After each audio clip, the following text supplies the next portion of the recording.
Մազերի փոխպատվաստման մասնագիտացված կենտրոն։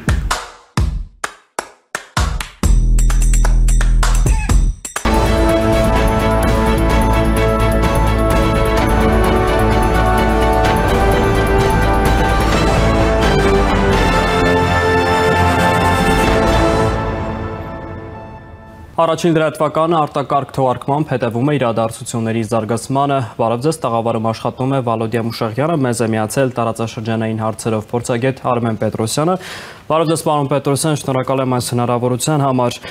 Իհարկե, սկսելու ենք Նիկոլ Փաշինյանի այսօրվա ուղերձի մի շարք առանցքային կետերից, որը հիմնականում վերաբերում է արտաքին մարտահրավերներին։ Օրինակ, Նիկոլ Փաշինյանն ասում է, վերջին տարիներին Հայաստանի դեմ Ադրբեջանի ձեռնարկած հարձակումները ակնհայտ եզրակացության են բերում, որ արտաքին անվտանգային այն համակարգերը, որոնցում ներգրավված են, արդյունավետ չեն Հայաստանի պետական շահերի և անվտանգության տեսակետից։ Նա նաև ըստ էության խոսում է, որ մեր խոցելիությունը փորձում են շահարկել որոշ ուժեր, մենք հասկանում ենք իհարկե ում նկատի ունի Նիկոլ Փաշինյանը։ Ես կուզեմ հետևություններ անենք այս ուղերձից, համենայն դեպս արտաքին սպառնալիքների շեշտադրումների մասով։ Բարև ձեզ, շնորհակալ եմ հնարավորության համար։ Իհարկե, կրկին նման մարտահրավերների մասին հնչեցնելը խիստ արդիական է, պայմանավորված Արցախում օրեր առաջ արձանագրված աղետով, որի ուղիղ հետևանքների կրող է նաև այն անվտանգային համակարգներ, որ ուներ Հայաստանը և այն ճարտարապետությունը, որը ստեղծվել էր Արցախում 44-օրյա պատերազմից հետո, և իհարկե Հայաստանին սպառնացող նոր մարտահրավերները, որոնք ավաղ ցավոք սրտի այնքան կանխատեսել են և կարծես սարերի ետևում էլ չեն, և կարծես թե նման կերպ ուրեմն փորձ է արվում Հայաստանի Հանրապետության իշխանությունների կողմից ներկայացնել այն մարտահրավերները, որոնց կարող է բախվել երկիրը հատկապես այնպիսի ներքին տուրբուլենտության պայմաններում, որն առկա է այսօր, և իրոք Հայաստանի դեմ իրականացվող հիբրիդային պատերազմի պայմաններում, այսինքն մենք տեսնում ենք, որ մեր մարտահրավերները ոչ թե մեկ ուղղությամբ են, ինչպես ավանդաբար եղել է ենթադրենք, մեկ հայտնի հակառակորդից, Ադրբեջանից, որը առնվազն վերջին տարիներին ունի նաև Թուրքիայի աջակցությունը համակողմանի, այլ նաև Ռուսաստանի Դաշնության կողմից, որը փորձում է իր դիրքերը պահպանել տարածաշրջանում, որը փորձում է իր ավանդական ռազմավարությամբ լուծել, ապահովել ներկայությունը տարածաշրջանում, խորացնել ազդեցությունը և իհարկե նաև տարածաշրջանային ժողովուրդներին և պետություններին նման կերպ մղել փորձությունների, այսինքն սրա մեծ հաշվով անուղղակի կերպով, բայց սրա ահազանգումն էր այսօր հնչած ուղերձը։ Պարոն Պետրոսյան, դուք ասում եք Ռուսաստանը փորձում է իր դիրքերը այս կամ այն կերպ ամրապնդել տարածաշրջանում, նույն Նիկոլ Փաշինյանը օրեր առաջ հայտարարում էր, թե Ռուսաստանը հնարավոր է հեռանա տարածաշրջանից։ Ինչ է, մենք ականատես ենք լինում այն թեզին, որ Ռուսաստան հեռանալուց առաջ փորձում է այսպես հրկիզել կամ մաքրել այն տարածաշրջանը, որում ինքն է տիրապետող դարձել, թե պարզապես իրականության հետ կապ չունեցող հայտարարությունները, վարչապետի այդ հայտարարությունը։ Ռուսաստանը պարզապես ուզում է ցույց տալ իր և տարածաշրջանի երկրներին և իր տարածաշրջանային ու աշխարհաքաղաքական հակառակորդներին, որ ինքը պլաններ չունի հեռանալու, ավելին ինքը ցանկանում է ավելի ամրապնդել իր դիրքերը և նոր դերակատարումներ և նոր ազդեցություն ստանալ տարածաշրջանում։ Խոսքը առավելապես բնականաբար Սյունիքով Ադրբեջան Նախիջևան կամ հայտնի այդ Զանգեզուրի միջանցքի ծրագրի իրականացման մասին է, որտեղ Ռուսաստանը ունի որոշակի ուրեմն իրավունքներ համաձայն 2020 թվականի նոյեմբերի 9-ի փաստաթղթի, և հիմա օրինակ, որպես օրինակ այդ ծրագրի իրականացմամբ նա փաստացի նոր ազդեցություն է ձեռք բերելու, այսինքն ցույց տալով իր հակառակորդներին, որ ոչ միայն պատրաստվում է հեռանալ, այլ ուրեմն ավելի մեծացնել իր ազդեցությունը։ Իսկ նման ծրագրերը Ռուսաստանի դաշտության իրականացման տարածաշրջանի երկրների կամ ժողովուրդների, մասնավորապես հայ ժողովրդի համար ավանդաբար ազգային ավետով է ավարտվել։ Նույն տեսեք վերջին Արցախյան պատերազմը, այնուամենայնիվ միանշանակ է, որ դա նաև Ադրբեջանի եւ Ռուսաստանի միջև կայացած որոշակի համաձայնությունների արդյունք է, այսինքն դրանով փաստացի Ռուսաստանը կրկին իր ձեռքը վերցրեց գործընթացի նկատմամբ վերահսկողությունը դուրս թողնելով իր աշխարհակահաղական հակառակորդներին, որոնք դիցուք փորձում են Ադրբեջանի եւ Արցախի միջև բանակցություն կերպել եվրոպական մայրաքաղաքներում, հա։ Հիմա նման հերթական պատերազմի ուրեմն նկատմամբ առնվազն իր համաձայնությունը տալով եւ նոր դերակատարում ստանձնելով, այսինքն այսպես կոչված Արցախայցյան վերաընտերգրումը դիտարկելու կամ դրա անվտանգությունն ապահովելու տեսանկյունից ես կարծում որ այնուամենայնիվ Ռուսաստանը որևէ համաձայնության է եկել Ադրբեջանի հետ։ Պարոն Պետրոսյան, Ռուսաստանի կողմից նոր դերակատարում դարձավ տարածաշրջանում իր դիրքերը պահելու կամ ամրապնդելու հերթական փորձ։ Պարոն Պետրոսյան, ես այս համատեքստում ուզում եմ դուք գնահատեք Էրդողանի ակտիվությունը, այսպես կոչված Զանգեզուրյան Միջանցքի հարցով, նույնիսկ Թուրքիայի ներկայացուցիչը ՄԱԿ-ի անվտանգության խորհրդում հայտարարեց այդ մասին, բացի այդ Էրդողանը անձամբ հայտարարել է եւ վաղը Նախիջևանում Էրդողանն ու Ալիևը քննարկելու են հենց այդ Միջանցքի հարցը։ Սա ինչ է ենթադրում եւ վաղվա քննարկմանը կուզենամ անդրադառնալ, այնինչ ազդեցություն եւ ինչ որոշում ըստ էության կարող են կայացնել։ Սա ցավոք սրտի մեր պետության եւ մեր ժողովրդի առաջ կանգնած հերթական լրջագույն մարտահրավերն է, որը խիստ կանխատեսելի է եւ ակնհայտ է, որ այստեղ մեծ դերակատարում է ունենալու Թուրքիան։ Այսինքն միանշանակ է, որ այս Զանգեզուրի Միջանցք նախագիծը ինքը միայն տարածաշրջանային նախագիծ չէ, այսինքն սա միայն Հայաստանի, Ադրբեջանի միջև հարաբերությունների խնդիր չէ, սա շատ ավելի լայն, գլոբալ, ինչու ոչ նաև աշխարհակաղակական նախագիծ է, որը միայն Ադրբեջանի ուսերով չէր եւ չէր կարող տանել այս ծրագրի իրականացումը։ Եվ արդեն ընթացիկ տարվա հունիսից, երբ Թուրքիայում ավարտվեցին համապետական ընտրությունները, Էրդողանը վերընտրվեց, երբ որ այցելեց Բաքու, իր հայտնի հայտարարությունը, որ Միջանցքի հիմնական ընդդիմացողը Իրանն է, սա հստակ ուղերձ է, որ այս թեման այլևս Թուրքիան վերցնում է իր վրա եւ Թուրքիան է փորձելու առնվազն դիվանագիտական քաղաքական հարթությունում այս ծրագրի իրականացման ուրեմն հնարավորություններն ապահովել եւ Թուրքիայի նախագահի ակտիվացումը եւ ՄԱԿ-ում եւ թուրքական քարոզչության իր ուրեմն բավականաչափ ակտիվացումը եւ քաղաքական եւ տարբեր պաշտոնյաների ակտիվացումը, օրինակ վերջին օրերին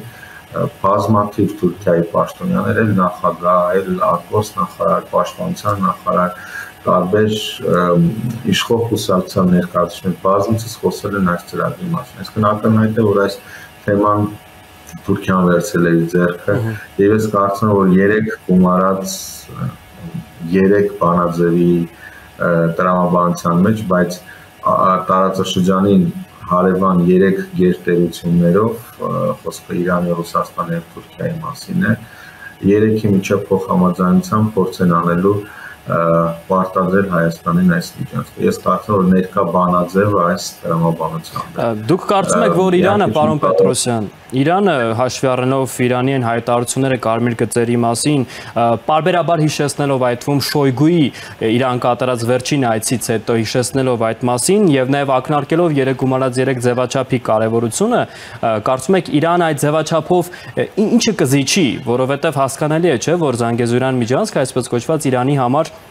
նաև իր պետականության եւ կենսականության շահերի տեսանկյունից է անթույլատրելի եւ մեկ անգամ չէ որ հայտարարել է 3+3-ի ֆորմատով Իրանին ինչ պետք է առաջարկի Թուրքիան եւ Ռուսաստանը, որ Իրանը համաձայնություն տա զիջել այդ կարմիր գծերը։ Իրանին տարածաշրջանային ազդեցության որոշակի լծակներ անշուշտ կառաջարկվեն։ Այստեղ գիտեք նժարին այլ խաղադրույքներ են, այսինքն իրավիճակ է փոխվել տարածաշրջանում եւ ստատուս քվոն է փոխվել, այն որը հաստատվել էր 44-օրյա պատերազմից հետո եւ անընդհատ այսպես խարխլման ճանապարհով գնում էր փոփոխության։ Հիմա փոխվել է ստատուս քվո, նոր ստատուս քվո է փոխվել եւ ես կարծում եմ, որ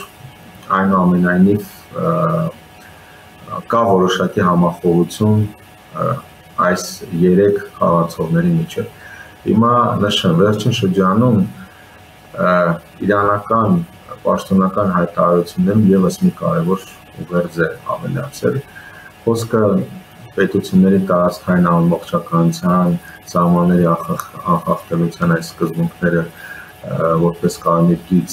հերթական անգամ կրկնելուն զուգահեռ իրանական կողմից հնչեցվող տարածաշրջանի աշխարհաքաղաքականությունը, աշխարհաքաղաքական փոփոխությունը, երրորդ ուժերի ներկայությունը բացառելու միտված ուղերձն է, որը եւս կարծես որպես կարմիր գիծ է սահմանվել։ Իսկ վերջին շրջանում փորձ է արվում եւ Թուրքիայի եւ Ռուսաստանի կողմից օրինակ Միացյալ Նահանգների ակտիվացումը մեր տարածաշրջանում ներկայացնել որպես այդ աշխարհաքաղաքականության փոփոխություն, այսինքն Իրանը փաստացի պետք է ընտրի այս երկու հիմնական իրավիճակներից մեկը կամ բացառում է միջանցք եւ ուրեմն կամ աջակցում է միջանցքի բացառմանը եւ դրա հետ միասին բնականաբար ստանում է Միացյալ Նահանգների ներկայացումը տարածաշրջանում կամ համաձայնում է միջանցքին Ռուսաստանի Թուրքիայի հետ եւ ստանում է որոշակի լծակներ, առավելություններ եւ այլն, որոնց մասին այս բանը չեմ կարող ասել։ Պարոն Պետրոսյան, այսքան իմ գնահատմամբ երկու ընտրություններն են։ Ես այստեղ մի կարևոր շեշտադրում եմ, եթե թույլ կտաք հարկ եմ համարում հնչեցնել։ Տեսեք, իմ գնահատմամբ կա որոշակի ընդհանուր համախոհություն նոյեմբերի 9-ի փաստաթղթի վերջին կետով այդ կապուղու տրամադրման հարցով, բայց այստեղ աշխարհաքաղաքական դիմակայության առանցքը հետևյալն է. արդյոք այդ ճանապարհը լինելու է ռուսական վերահսկողության ներքո, թե Հայաստանի Հանրապետության ինքնիշխանության ներքո եւ թե ընդհանրապես ուրեմն եւ կամ ընդհանրապես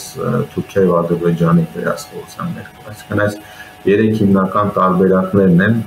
եւ այս պարագայում երևի թե գոնե Իրանի համար գոնե եղած աշխարհաքաղաքական իրողությունների տարածաշրջանային իրողությունների պայմաններում ամենաընդունելին Ռուսաստանի ներկայությամբ կամ Ռուսաստանի ազդեցությամբ այդ ճանապարհի տրամադրումն է։ Պարոն Պետրոսյան, տեսեք,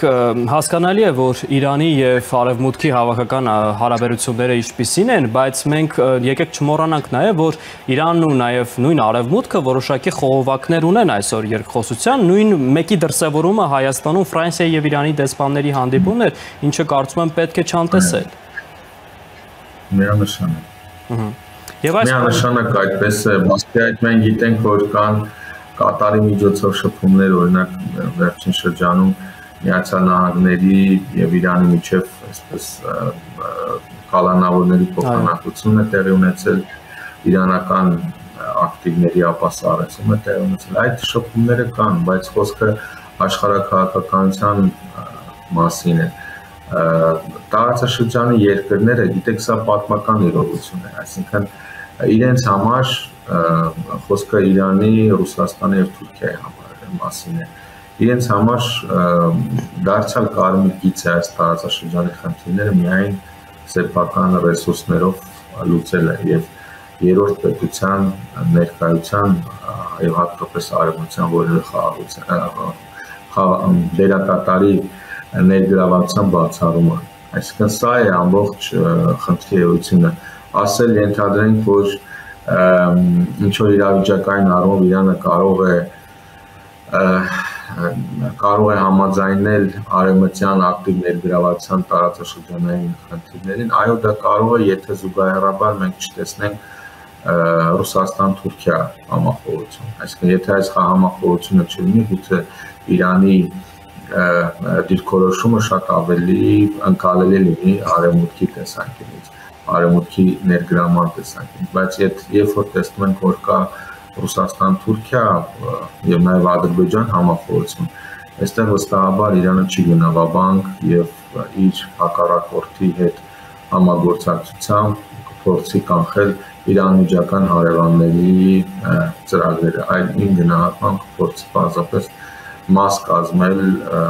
այդ գործարքներին իր հասանելիքը ստանալու։ Եվ որպես ամփոփում, պարոն Պետրոսյան, մենք տեսնում ենք, որ վերջին օրերին բավական ակտիվ հայտարարություններ անում են Միացյալ Նահանգները, մասնավորապես Բլինքենը խոսում է Հայաստանի ինքնիշխանության եւ տարածքային ամբողջականության պաշտպանության կարեւորության մասին, այդ թվում երեք Նիկոլ Փաշինյանի հետ հեռախոսազանգից հետո, նաեւ ՄԱԿ-ի ամբիոնից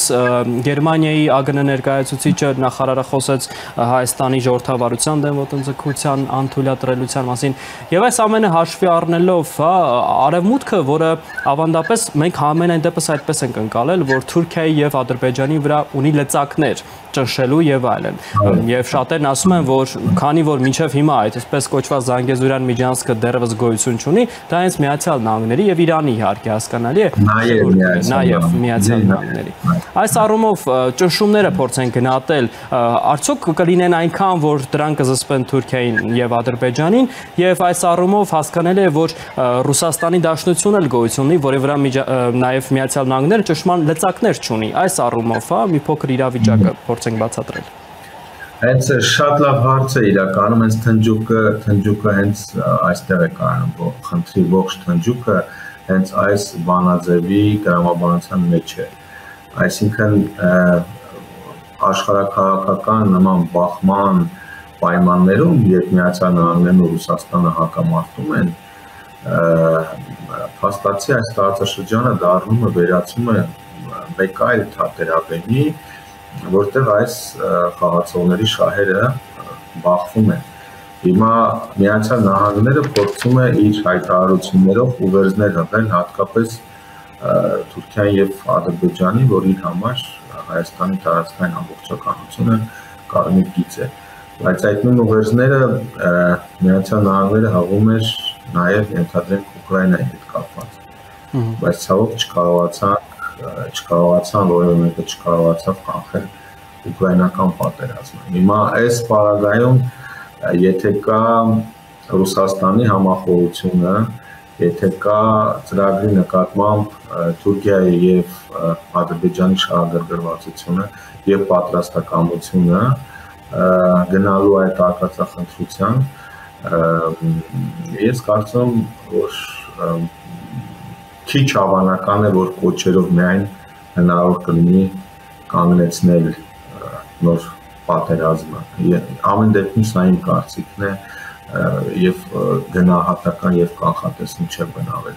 Բայց այստեղ մի կարևոր բան եմ ուզում նշել, ինչու եմ այդպես կարծում։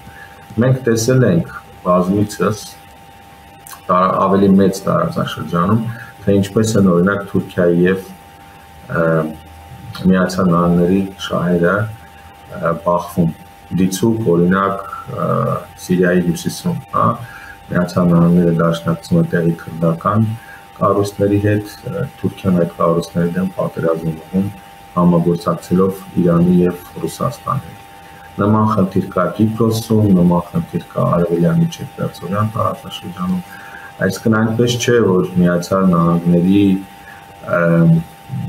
դիրքորոշումը, հայտարարությունները մանավանդ նման նուրբ աշխարհաքաղաքական իրավիճակում